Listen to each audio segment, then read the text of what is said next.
On day 2 of Jaipur, we started to make our way through to Hawa Mahal, another name for it, Palace of Winds. The reason why it's called Palace of Winds is because it has 953 small windows. These windows allow cool breezes to pass through, keeping air nice and cool, and it was built for the royal women to observe street festivals and daily life without being seen due to the Purda system. During the tourism season, they work on the windows, so there's a lot of bamboo construction happening. Now, this is a common theme among the palaces and forts that I have visited around India, this Purda system, which is like a cultural and religious practice that involves secluding women from public view, especially from men who are not part of their immediate family. For cultural and religious, it's to protect their modesty and honor by staying hidden. And especially in Islam, the practice of the hijab and other gender separation are often influenced by the Purda system, as well as some Hindu religions too. This system can also be for social status too, for the royal and noble families. Again, for the women to stay hidden was a sign of wealth and prestige, and only the rich families could afford that separation from women from public life. And for safety and control, controlling a woman's movement and protecting them from the outside world, which was also considered to be unsafe or morally dangerous. So these small windows act like a one-way screen. Women can look out into the public, but people could not see in. And again, that's a very common theme among the different palaces and forts, things like that I've visited around India. Jaipur is known as the Pink City because back in 1876, the king welcomed Prince Albert, Queen Victoria's husband, to the city and painted the city pink to welcome him. And the buildings in the old city stayed pink, especially the famous ones like Hawa Mahal, City Palace, the bazaars, gates, etc.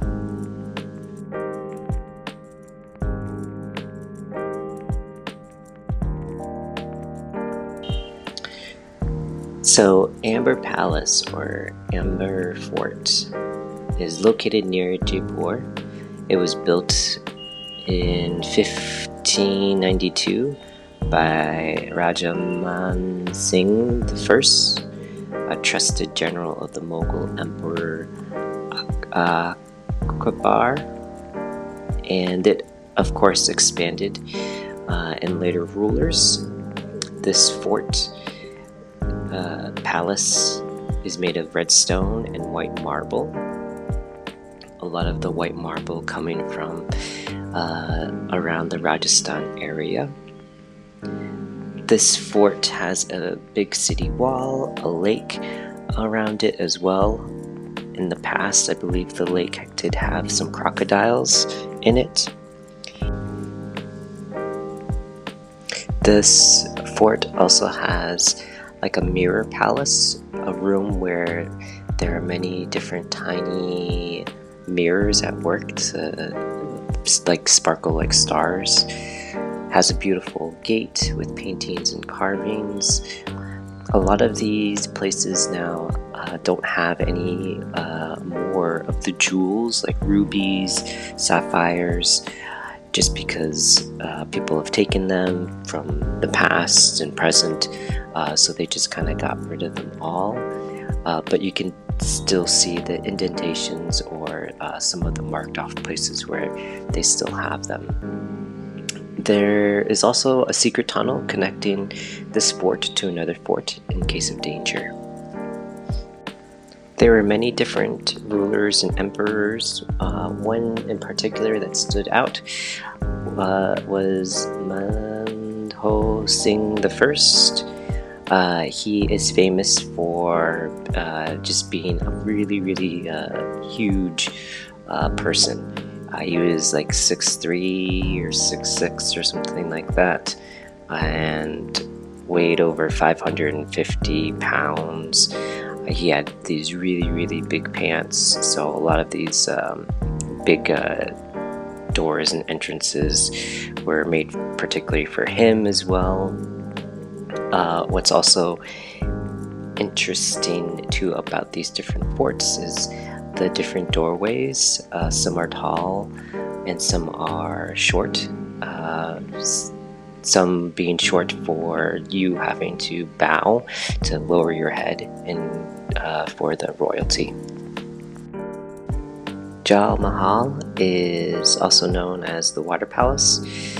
It is a palace for the emperor to go, I guess the pleasure palace with his other wives, etc. And he would go there for that or duck hunting or other things. It was built by Mando Singh the First, and it was, I believe, built first, and then they built the lake around it.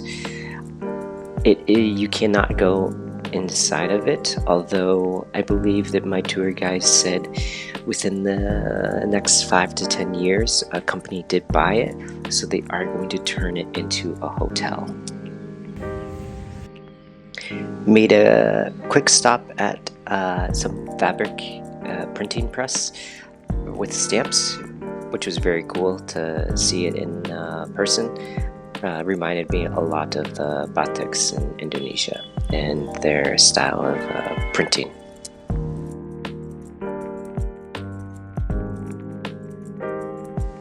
We then went to the city palace of Jaipur here in India. It was built in 1727 by Jai Singh II, Jai, and that's how they got Jaipur. It's a blend of Mughal and a bit European architecture. It's made from pink sandstone, marble, decorated with gold, mirrors, and intricate paintings. This palace is still being used by the royal family, so there is a museum in there. Some of it you cannot video, but I did take photos of the museum. And it is known for its peacock gate. The peacock here in India is the national bird, so it was protected back in 1963 by the Indian government, just due to its historical and mythological appearances throughout India's history. Parts of the palace can be rented for royal weddings or events, and also for some movie shoots as well.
Across the street from this palace is Jantar Mantar.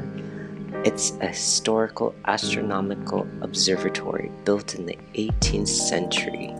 It's filled with these massive instruments used to study the stars, planets, time, without all the modern technology. It was built by Jia II around 1728 to 1734.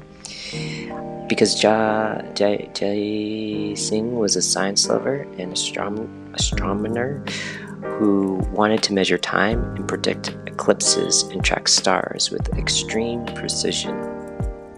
There are 19 giant instruments, all made from stone and marble, each telling those different measurements. One of these pieces is the world's largest sundial, can tell time so accurately, even within like 2 seconds. It also has this giant bowl, which helps position, marble bowl, helps find the position of the stars and planets. It has another instrument measuring the altitude and azimuth of the celestial objects, of how high and what direction, and measures another tool here measures the time base and the sun's position in the different seasons. And this was just so spectacular because this was built entirely without telescopes or, of course, any electronics, and just shows how advanced science and math were back in the 18th century in India, and still how accurate it is today.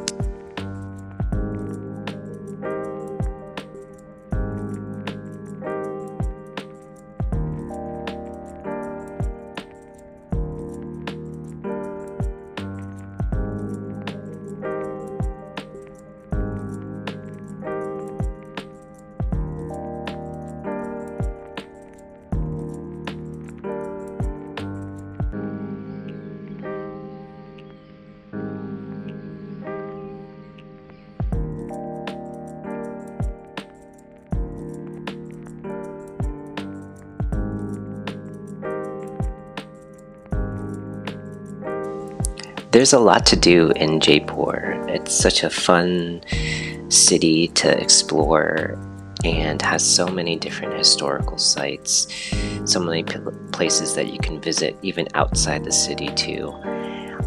And I really did enjoy exploring the city, and thank you to the tour guides for telling me all the history about this beautiful city.